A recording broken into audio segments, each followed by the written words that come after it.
Hello, good evening. ఇది మన YouTube channel. ముందుగా మీరు ఈ ఛానల్ని చూస్తున్నట్లయితే మన ఛానల్ని సబ్స్క్రైబ్ చేసుకోండి. మనం ఏపీపీడీ సెట్ సిలబస్లో, తెలుగు సిలబస్లో ప్రాచీన కవిత్వంలోని గంగా శాంతనుల కథ అనే పాఠ్య భాగంను గురించి తెలుసుకోబోతున్నాం. గంగా శాంతనుల కథ అనేది ఆంధ్ర మహాభారతంలోని ఆది పర్వంలో 4వ ఆశ్వాసం నుంచి తీసుకొనబడింది. ఈ ఆంధ్ర మహాభారతాన్ని రచించిన కవి ఆది కవి ఎవరు? మన నన్నయ్య గారు. నన్నయ్య 11వ శతాబ్దానికి చెందిన కవి. తండ్రి ఏమో భీమన భట్టు, ఆస్థానం రాజరాజ నరేంద్రుడు. ఈయన బిరుదులు ఏంటనుకుంటున్నారు? ఆది కవి, వాగన శాసనుడు. మనందరికీ చాలా సుపరిచితమైన నేము, పేరేంటి? నన్నయ్య. ఈయన రచనలు చాముండికా విలాసము, ఇంద్ర విజయము, లక్షణసారము, రాఘవాభ్యుదయము. కానీ 4 మనకి అలభ్యము, అంటే ఇప్పుడు లభించడం లేదు ఈ రచనలు. ఈయన రాసిన రచనలు, లభ్యమైన రచనలు ఏంటనుకుంటున్నారు? ఆంధ్ర శబ్ద చింతామణి, రెండోది మహాభారతం. ఈ ఆంధ్ర శబ్ద చింతామణి ద్వారానే అతనికి వాగన శాసనుడు అనే బిరుదు వచ్చిందని చాలామంది ప్రముఖులు చెప్పుకుంటూ ఉంటారు. కవితా రీతులు. ఈయన కవితా రీతులు 3. 1 ప్రసన్న కథ, కవితార్థయుక్తి. 2 అక్షరరమ్యత. 3 నానా రుచిరార్థ సూక్తి నిధిత్వం. దీని గురించి నన్నయ్య ఒక పద్యం కూడా చెప్పారండి. దాంట్లో మొదటి పదం చెప్తాను.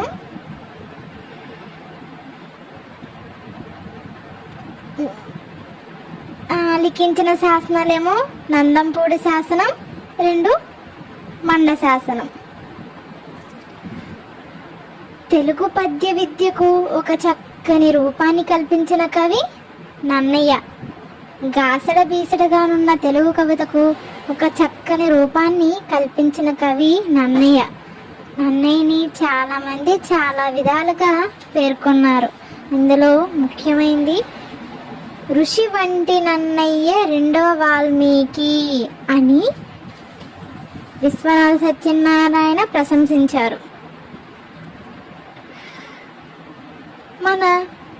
మా పాఠ్య భాగాన్ని మహాభారతం నుంచి తీసుకున్నామని చెప్పుకున్నాం కదా. మహాభారతానికి మొదట ఉన్న సంస్కృతం నుంచి మహాభారతాన్ని తెలుగులోకి అనువదించారు.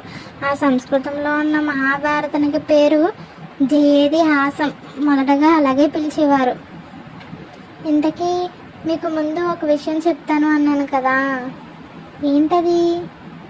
నన్నయ్య తన గురించి తన రచనా శైలిని ఒక పద్యం ద్వారా చెప్పాడు అన్నాను కదా. మీకు ఈ పాటికి ఆ పద్యం ఏంటో అర్థమైపోయి ఉంటుంది. సారమతిం గవీంద్రుడు ప్రసన్న కథ కవితార్థయుక్తిలో నారసిమేలు నానితర లక్షర రమ్యతనాదరింప నానా రుచిరార్థ సూక్తినిధి నన్నయ్య భట్టు తెనుంగునన్ మహాభారత సంహిత రచన బంధురుడయ్యే జగత్తి తంబుగన్ అని తన గురించి తన రచనలో పేర్కొన్న కవి నన్నయ్య. అటువంటి నన్నయ్య రచించిన మహాభారతంలోని గంగా శాంతనుల కథను మనం ఇప్పుడు తెలుసుకోబోతున్నాం. ఆదికవి నన్నయ్య రచించిన ఆంధ్ర మహాభారతంలోని ఆది పర్వంలో గంగా శాంతనుల కథ ఉంది. మహాభీషుడు బ్రహ్మసభలో ఉన్నప్పుడు గంగాదేవి స్త్రీ రూపంలో వచ్చింది. గాలి వీచినప్పుడు గంగ ధరించిన వస్త్రం తొలగి ఆమె ఉరుమూలం కనిపించింది. దేవతలంతా ముఖాలు పక్కకు తిప్పుకోగా మహాభీషుడు ఉత్సుకతతో చూశాడు. పాపం, ఒక స్త్రీ కళ జరిగిందని దేవతలందరూ ముఖం తిప్పుకున్నారు. కానీ భీషుడు చాలా ఉత్సుకత అంటే ఉత్సాహంతో చూశాడంట. బ్రహ్మదేవుడు ఆ విషయాన్ని గమనించి మానవలోకంలో జన్మించమని శపించగా, మానవలోకంలో ప్రతీపునికి జన్మించేటట్లు బ్రహ్మ దేవునితో వరం పొందుతాడు. బ్రహ్మదేవునితో వరం పొందుతాడు. ఎవరు పొందుతారండి వరం? చెప్పండి, ఎవరు పొందుతారు? మహాభీషుడు. ఈ కారణంగా మహాభీషుడు ప్రతీపునికి శాంతనుడై జన్మించాడు. గంగ మహాభీషుని రూప లావణ్య సౌందర్యాలకు మోహితురాలైంది. మహాభీషుని స్మరిస్తూ ఆమె భూలోకానికి వస్తూ ఉండగా వశిష్ఠుని శాపానికి గురైన వసువులు కనిపించి మానవ కాంతకు జన్మించబోతున్నామని చెప్పి వేరొక చోట జన్మించలేమని, ఆమె కొడుకున పుడతామని ప్రార్థించగా గంగ అంగీకరించింది. ఎక్కువ కాలం మానవలోకంలో ఉండలేమని వసువులు కోరడంతో ఒక కొడుకు మాత్రం దీర్ఘాయుష్కుడయ్యేటట్లు కోరింది. మిగిలిన వసువులు అంగీకరించి వారిలో 8వ వాడైన ప్రభాసుడు మిగిలిన వారిలో ఒక్కొక్కరిని 4వ అంశమ ధరించి సమస్త ధర్మమూర్తిగా జన్మించి ఎక్కువ కాలం ఉంటాడని చెప్పాడు. గంగా తీరంలో ప్రతీపుడు యమ నియమవ్రతుడైన తపస్సు చేయించుకుంటుండగా గంగాదేవి మానవకాంత రూపాన్ని ధరించి ప్రతీపుని కుడి తొడ మీద కూర్చున్నది. భారీగా స్వీకరించమని ప్రార్థించింది.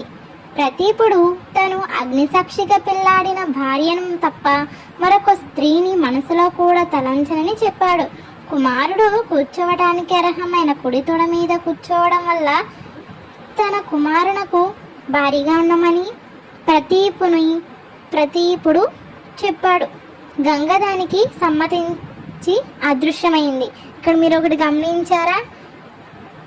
తొడ మీద ఎవరు కూర్చున్నారు? గంగ. కానీ కుడి తొడ మీద గంగ కూర్చుంది. కానీ కుడి తొడ మీద ఎవరికి కూర్చుని ఇది ఉంది అంటే కొడుకుకి. ఆ కొడుకు ప్లేస్లో కూర్చుంది కాబట్టి తన కూతురుగా కూడా అంగీకరించాడు. అంటే ఇక్కడ ఏమనే మనకు అర్థమవుతుంది? ఒక మామగారు తన కొడుకుని ఎలా అయితే చూసుకుంటున్నాడో అలాగే వచ్చే కోడల్ని కోడల్లా కాకుండా కూతురులా చూసుకోవాలని మన నన్నయ్య గారు పరోక్షంగానే చెప్పేశారు. పరోక్షంగా ఏంటి? ప్రత్యక్షంగానే. ఇక ఇది ఇలా ఉండగా గంగా తీరంలో ప్రతీపుడు తన భార్య, ఎవరండి తన భార్య? భార్య సునంద అండి. సునందాదేవితో కలిసి పుత్ర సంతానం కోసం వ్రతాలు చేయగా శాంతనుడు పుట్టాడు. ప్రతీపుడు సంతోషించి శాంతనుడు యవ్వనం రాగానే అతనికి పట్టం కట్టి తన అడవులకు వెళ్ళాడు. అరణ్యాలకు వెళ్ళేటప్పుడు గంగకు తానిచ్చిన మాటలను గూర్చి చెప్పి ఆ అందమైన కన్య వివరాలేమీ అడగకుండా వివాహం చేసుకోమని చెప్తాడు. ఒకనాడు శాంతనుడు వేట కోసం గంగా తీరానికి వెళ్ళాడు. అక్కడ గంగాదేవి మనుష్య స్త్రీ రూపంలో కనిపించింది. శాంతనుడు ఆమె సౌందర్యానికి ముగ్ధుడయ్యాడు. ఆమెను తృప్తిగా దర్శించాడు. ఆమె కూడా శాంతనుని పట్ల అనురాగపూరితమైన చూపుల్ని ప్రచురింపచేసింది. ఎందుకంటే వాళ్ళిద్దరిది జన్మల బంధం కాబట్టి. వారిద్దరూ పరస్పరం ఆకర్షితులయ్యారు. వారి చూపుల్ని మన్మధుడు బాణాలుగా సంధించాడు. శాంతనుడు గంగతో ఒంటరిగా ఇక్కడ ఎందుకు తిరుగుతున్నావని అడిగాడు. గంగ తన ప్రేమను తెలిపి శాంతనునితో భారీగా స్వీకరించమని అడిగింది. అయితే తనను భారీగా స్వీకరించిన తరువాత తన పట్ల అప్రియములు పలకకూడదని, అప్రియములు అంటే ఏంటి? తన మనసుకి నచ్చని మాటలను పలకకూడదని, తను ఏమి చేసినా అడ్డగించకూడదని చెప్పడంతో శాంతనుడు అంగీకరించాడు. గంగాదేవి మనుష్య స్త్రీ రూపంలో శాంతనునికి అనుగుణంగా నడుచుకున్నది. కాలం గడుస్తున్నది. వరుణుడు మొదలైన వసువులు ఒకరి తర్వాత ఒకరు జన్మిస్తూ ఉండగా వెంటనే గంగాదేవి వారిని గంగపాలు చేస్తున్నది. అండి ఇప్పుడు నేను చెప్తున్నాను కదా, వరుణుడు అనే పేరు గుర్తించుకోండి. ఎందుకు గుర్తించుకోమన్నానో చివరిలో చెప్తాను. గంగపాలు చేస్తుందంటే ఏంటండి? ఆ గంగాదేవికి ఇచ్చేస్తుంది. అంటే వసువులు పడుతున్నారు కదా, కుక్కల్ని తీసుకెళ్లి సముద్రానికి ఇచ్చేస్తుంది. ముందుగా చేసుకున్న ఒప్పందం ప్రకారం ఆమె అభిష్టానికి విరుద్ధంగా ప్రవర్తిస్తే తనను విడిచిపోతుందేమోనని శాంతనుడు ఏమీ మాట్లాడేవాడు కాదు. అష్టమ వసువు పుట్టాడు, అంటే 8వ పుట్టేశాడు. తల్లిదండ్రులకు సంతోషాన్ని కలిగిస్తూ పెరుగుతున్నాడు. శాంతనునికి పుత్రునిపై వ్యామోహం పెరిగింది. అతనిని గంగపాలు కానివ్వకూడదు అనుకున్నాడు. పుత్రఘాతిని వైనాని గంగతో పలికి ఆ బాలుని మాత్రం, అంటే పుత్రులనే చంపేస్తున్నావు ఏం తల్లివి అన్నట్లు మాట్లాడాడు.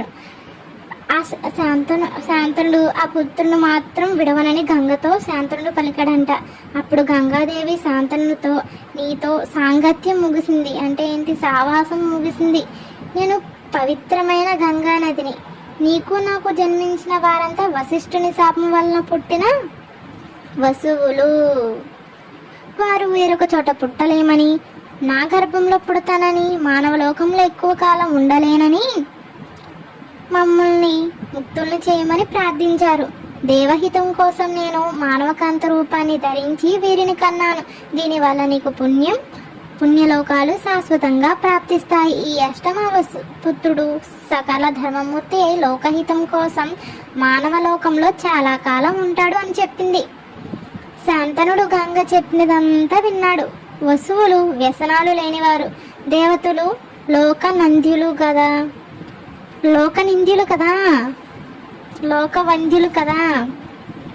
వారిని భూలోకంలో పుట్టవలసిందిగా వశిష్ఠుడు శాపం ఇవ్వడానికి గల కారణం ఏమిటి?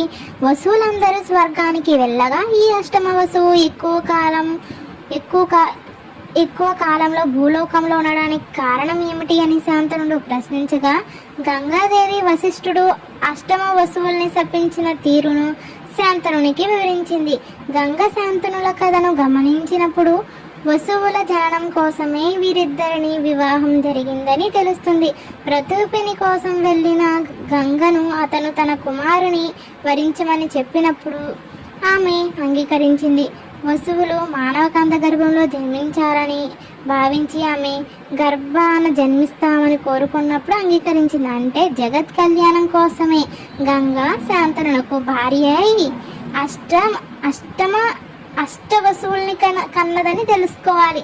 అందుకే శాంతనునితో ముందుగానే తనకు అనిష్టంగా ప్రవర్తించకూడదని నియమం పెట్టింది. దానికి విరుద్ధంగా శాంతనుడు ప్రవర్తించడంతో అతనిని విడిచి వెళ్ళడానికి ఏమైంది, సిద్ధపడింది. మీకు చివరిలో ఏం చెప్పబోతున్నానంటే, ఏపీపీజీ సెట్లో ఈ టాపిక్ మీద వచ్చిన క్వశ్చన్స్కి ఆన్సర్ చెప్తాం అనుకుంటున్నాను. 2023 ఏపీపీజీ సెట్ తెలుగుకు సంబంధించి ఈ టాపిక్ మీద ఏమేమి ఇచ్చారంటే, వశిష్ఠుడి ఆశ్రమం పేరు అడిగారు. వశిష్ఠుడి ఆశ్రమం పేరు సుమేరు పర్వతం. ఇంకోటి, నారాయణ భట్టు నన్నయ్యకు ఏ గ్రంథ రచనలో సహకరించాడు అని అడిగారు. ఏ గ్రంథ రచనలో సహకరించాడు? మహాభారతం. గంగా శాంతనుల మొదటి వసువుల సంతానం ఎవరు అని అడిగారు. నేను ఒక పేరుని బాగా గుర్తుంచుకున్నాను కదా, ఆ పేరేంటి? వరుణుడు. ఇంకోటి, గంగా శాంతనుల కథలో ప్రస్తావితమాన భూలోకవాసిని ఎవరు అని అడిగారు. జితవతి. అనుపరాగ అంటే ఎవరు? గంగా. దీన్ని బట్టి చూసుకున్నట్లయితే 2023లో 5 బిట్స్ ఈ టాపిక్ మీదే అడిగారు. దీంతోపాటు మీకు 2022లో ఇచ్చిన క్వశ్చన్ పేపర్లో ఉన్న బిట్స్ కూడా చెప్తున్నాను. మహాభీషుడు ఏ వంశంలో జన్మించాడు? ఇక్ష్వాక వంశం. నన్నయ్యకు భారత రచనలో సాయం చేసిన నారాయణ భట్టు పాండిత్య భాష ఏమిటి అని అడిగారు. ఏమిటి? సంస్కృతాంధ్ర పైచాచి ప్రాకృతాలు. 3. ఈ పేపర్లో అయితే రెండే ఇచ్చారండి. ఇప్పుడు దీన్ని బట్టి మనం చూసుకున్నట్లయితే లెసన్లోనే కాకుండా కవికి సంబంధించిన టాపిక్స్ కూడా ఇస్తున్నారు. కాబట్టి మనం వెల్ ప్రిపేర్గా ఉండాలి. ఓకే, ఈ వీడియో చూసినందుకు మనస్ఫూర్తిగా ధన్యవాదాలు. ఇలాంటి మరెన్నో వీడియోస్ కోసం మన ఛానల్ని సబ్స్క్రైబ్ చేయండి. మీకు ఈ వీడియో నచ్చినట్లయితే లైక్ చేయండి, మీ ఫ్రెండ్స్కి షేర్ చేయండి. Thank you for all.